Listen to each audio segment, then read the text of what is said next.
Welcome back to QHSE Talks, the podcast where we break down the rules, the risks, and the realities of safety in construction. In our first episode, we set the stage with an overview of OSHA 1926, but now it's time to roll up our sleeves and dig into the details. And where better to start than at the very beginning? Because here's the thing, sometimes the most important parts of the standards aren't the ones with hard hats or scaffolds, but the small sections that explain how the entire system works. That's why, in today's episode, we're going to shine a light on something that's easy to overlook but absolutely foundational. That's right. We're zeroing in on the very beginning of the OSHA Construction Standards, Part 1926, specifically Subpart A. Yeah, sections like 1926.5 and 1926.6. You might glance at these and think, oh, administrative stuff, OMB numbers, references, and just, skip past them. Big mistake. A really common one. Because this small part of the regulation, it's actually the gateway. It's how thousands of pages of technical standards developed by private groups like ANSI or NFPA become legally binding rules on your job site. Okay, let's unpack this. So our mission today is to really show you how this mechanism, called incorporation by reference, or IBR, actually works. We're going behind the text of the CFR itself to see how these external documents become the rulebook. Exactly. We're talking about the DNA of compliance here. For anyone in safety, compliance, or even just trying to understand how these regulations function, this is critical. These sections tell you which specific, often very old technical manuals you legally have to follow. So we'll start with the administrative side of 1926.5, how standards get pulled in and where you can actually find them. And then we'll get into the what section 1926.6, which is basically the catalog. We'll look at specific examples, lighting, elevators, fire safety, even things like wire rope on cranes. Sounds good. Let's jump into section 1926.5 first. The administrative gateway, as you called it. First thing you see are these OMB control numbers. What's that all about? Seems like pure bureaucracy. Well, it is administrative, but it has a purpose. OMB is the Office of Management and Budget. These numbers are tied to the Paperwork Reduction Act.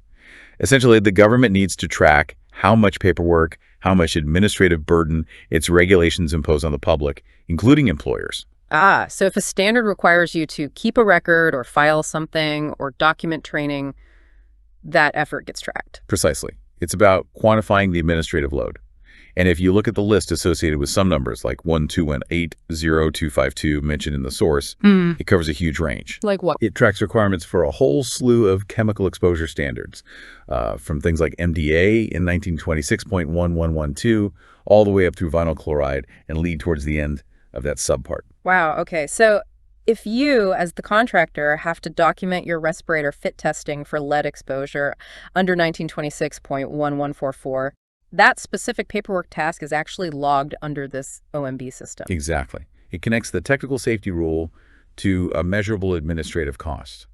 And, this oversight is kind of necessary because the next part, the incorporation by reference mechanism itself. Right, the IBR. How does that actually work? How can OSHA basically say, okay, this document written by, say, the National Fire Protection Association is now federal law? It's a formal legal process. Section 1926.5b spells it out. It says the materials listed later in that section, paragraphs G through FF, are officially adopted as OSHA standards. And the legal power for that comes from? It requires approval from the Director of the Federal Register, and it's done according to specific federal laws, 5 U.S.C. 552A and 1 CFR Part 51. Okay, 5 U.S.C. 552A. Isn't that the Freedom of Information Act, FOIA? Exactly. That's the crucial link. By referencing FOIA, the government acknowledges a potential problem with IBR. It's efficient, right? OSHA doesn't have to reinvent the wheel writing super technical standards for elevators or fire sprinklers. They can just adopt the expert consensus from groups like ASME or NFPA. But you can't enforce a law if people can't access it, especially if the law is locked up in a standard that costs money to buy. So FOIA and the rules for the Federal Register basically say, okay, you can incorporate these external documents, but you must make them available for the public to inspect. So even if ANSI charges, say, $200 for a standard that OSHA makes mandatory, the government has to provide a way for me to see it for free? Yes, for inspection, not necessarily to take home a copy for free, but to view it. The regulation mandates where these incorporated standards have to be available. Where's that? You can see them at OSHA's main office in D.C., the Francis Perkins building. They're also supposed to be available at OSHA regional and field offices. The ones listed in the U.S. government manual. And also at the OSHA docket office. Okay, but what about a permanent, guaranteed public access point, not just an agency office? That's where NARA comes in the National Archives and Records Administration. Making the documents available for inspection at NARI is the key legal backstop. It ensures that, theoretically, the text of the law remains publicly accessible, even if the private organization changes or stops publishing it. So this dual access, buy it from the source or inspect it at OSHA or NARA, that's the compromise. That's the balance they strike. It balances regulatory efficiency with the transparency needed for, well, democracy and due process.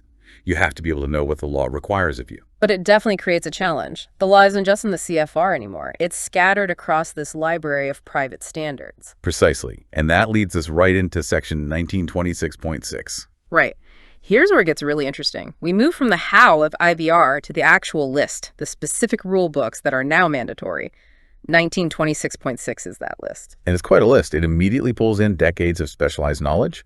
Let's maybe start with some basics like site access and visibility. Sure. Things like lighting and getting people up and down safely. Okay, first, industrial lighting. This is tied to section 1926.56b on illumination.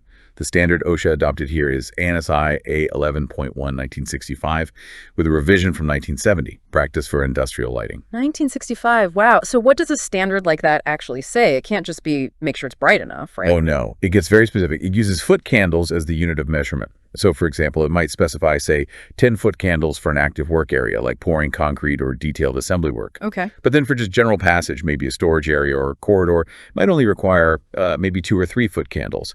It differentiates based on the task and the potential hazards. So compliance isn't just having lights, it's having the right amount of light measured for the specific area. Exactly. It turns a subjective thing like it's too dark into a potentially citable violation based on a measurement from a 1965 standard. Okay. Now, what about things like elevators or, personnel hoists on a big site? That seems way more complex. Absolutely. And the standard reflects that. For elevators, dumbwaiters, escalators, moving walks, the rule points to section 1926.552D and incorporates ANSI A17.1 1965. Another 1965 standard. Yes, but here's where it gets really layered. The regulation also requires compliance with 4 specific supplements to that 1965 standard: A17.1A from 67, A17.1B from 68, and A17.1C from 69. Wait, hang on. So to be compliant with the elevator rules, you need the original 1965 ANSI code plus 4 later update documents. You need 5 separate things. That's what the regulation states. You need the base code covering the fundamentals, hoistway design, capacity, doors, etc., and then these subsequent updates that likely addressed issues found in the field or made technical tweaks over those years. That sounds like a nightmare for a safety manager trying to ensure they have the right documents. It highlights a core challenge of IBR. It captures expertise, but it often freezes it at a specific point in time. You're legally bound to the 1965 version and its specific supplements, even if ANSI has published many newer versions since then. Okay, let's shift gears to fire safety. That's huge in construction.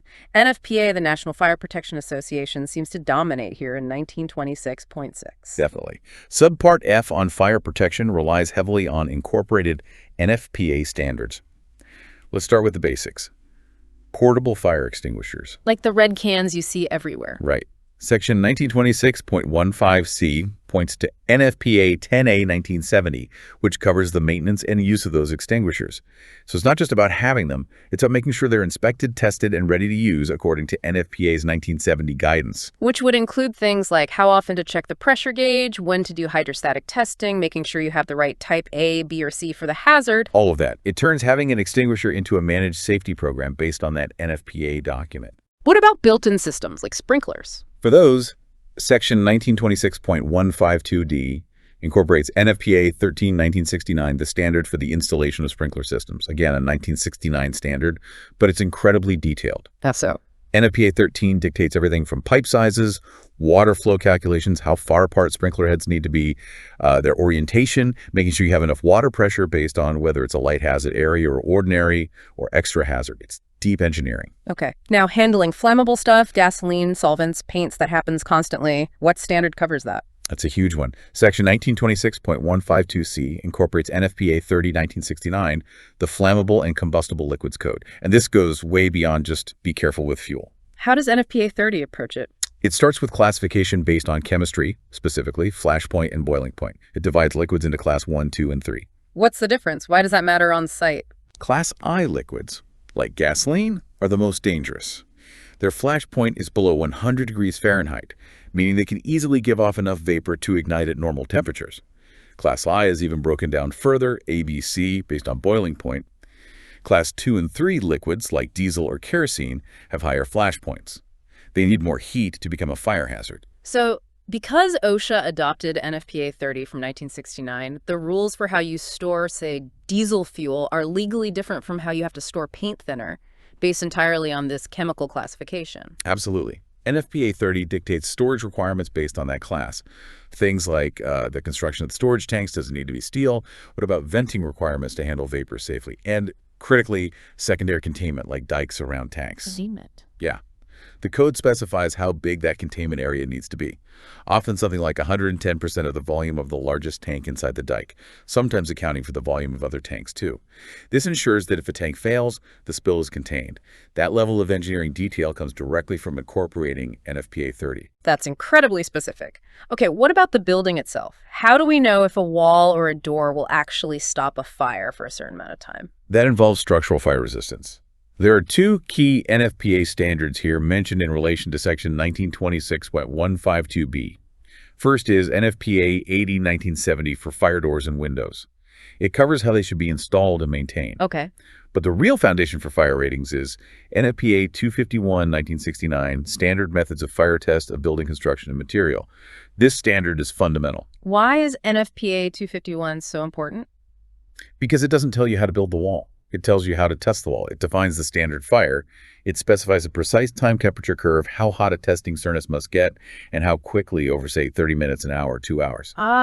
So it standardizes the test conditions materials are subjected to. Exactly. For a wall assembly to get, let's say, a 1-hour fire rating, it has to survive that NFPA 251 standardized fire exposure for 60 minutes without collapsing, without letting flames pass through, and without the temperature on the non-fire side getting too high. By adopting NFPA 251, OSHA essentially mandates that any fire-rated materials used must have been tested and proven according to this private consensus standard from 1969. It literally bakes specific engineering test protocols into the law. Let's use another example to really nail down this IBR concept in practice. Wire rope on cranes seems like a good one, critical safety component. Perfect example. When you look at cranes, the requirement for the wire rope itself, the cable doing the lifting it, doesn't just say use strong rope.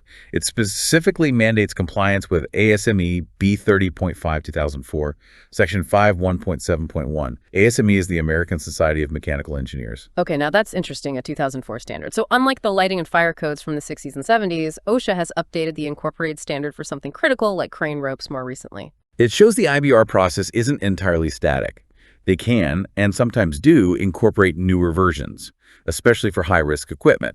But here's the really telling part about this example. What's that? The OSHA regulation itself adds a specific note. It says that while you have to follow ASME B30.5 Section 5.1.7.1, paragraph C of that section specifically must not apply. Whoa. So OSHA adopts this engineering standard written by ASME experts, but then carves out one tiny piece of it and says, ignore this part. Precisely. They're using a scalpel. They accept the bulk of the industry consensus, but override a specific provision. Any idea what paragraph C might have covered? Why would OSHA reject it? Hard to say without looking up that exact 2004 version, but typically those paragraphs might deal with inspection criteria, maybe replacement schedules based on certain wear patterns, or perhaps specific repair procedures. OSHA might have excluded it because they felt it wasn't strict enough for the construction environment, or maybe it conflicted with another existing OSHA rule, perhaps a more general requirement for rigging equipment. So this demonstrates that OSHA isn't just rubber stamping these external standards. They review them and make specific judgments about what's appropriate for construction safety. Exactly. And it highlights the compliance burden. You, the employer, need to get the ASME B30.5 standard, find Section 5.1.7.1, and then you have to remember to check the OSHA text itself to see if there are any exceptions or modifications, like ignoring paragraph C. If you just followed the ASME standard completely, you could actually be out of compliance with the OSHA rule. Correct. Because the OSHA regulation, including its exceptions, takes legal precedence. It's a really critical nuance of how IBR works in practice. Okay, let's synthesize this. We've established 1926.5 and 1926.6 act as this bridge, pulling private expertise into public law. So what's the big picture impact? What for someone running a construction project? Well, the first big impact is this mandatory blend of expertise. Your compliance now depends on understanding standards from ANSI, NFPA, ASME. You mentioned SAE, the Society of Automotive Engineers. Their standard SAE J328 1971 is incorporated for rollover protected structures, ROPS, on vehicles. These groups have effectively become silent co-authors of the safety regulations you have to follow. Meaning the nitty-gritty technical details aren't decided by lawmakers, but by committees of engineers, chemists, safety professionals. Absolutely. And these standards are incredibly detailed. They set design tolerances, material specifications, required testing procedures, maintenance schedules. Think about something like pressurized tanks or boilers, which fall under Section 1926.299.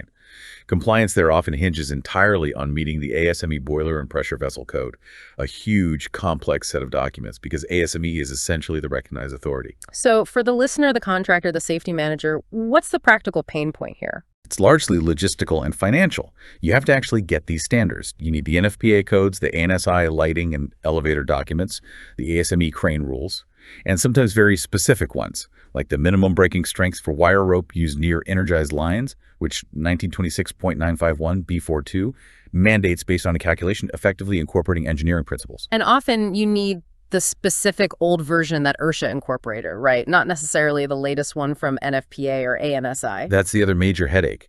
You have to manage this library of, frankly, sometimes outdated technical documents, because that's what the law explicitly references. NFPA might have a much better 2024 version of a fire code, but if OSHA still incorporates the 1970 version in 1926.6, technically compliance is measured against that 1970 version. Which creates a dilemma, doesn't it? Do you follow the current best practice or the legally mandated, possibly outdated standard? It's a huge challenge. Often the practical answer is you have to meet the stricter of the two requirements, whatever the current standard says, plus ensure you still meet the minimums laid out in the specific version OSHA adopted.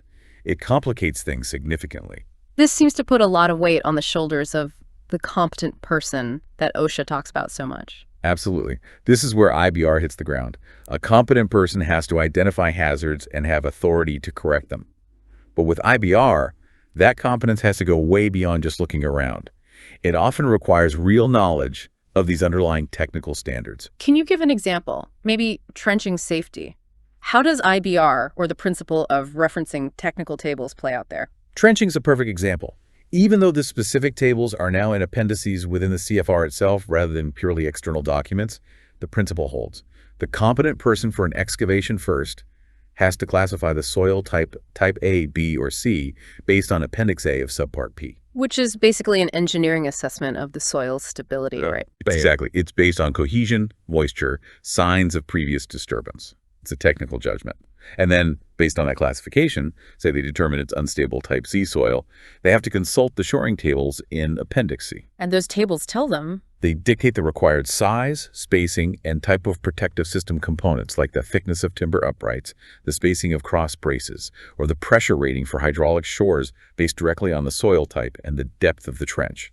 Those tables are pure engineering calculations derived from soil mechanics, now made mandatory. So the competent person isn't just eyeballing it. They're doing a field analysis, cross-referencing it with engineering data embedded in the regulation, and then specifying exact construction details for the safety system, all flowing back to the general duty to maintain a safe site under Subpart C. Precisely.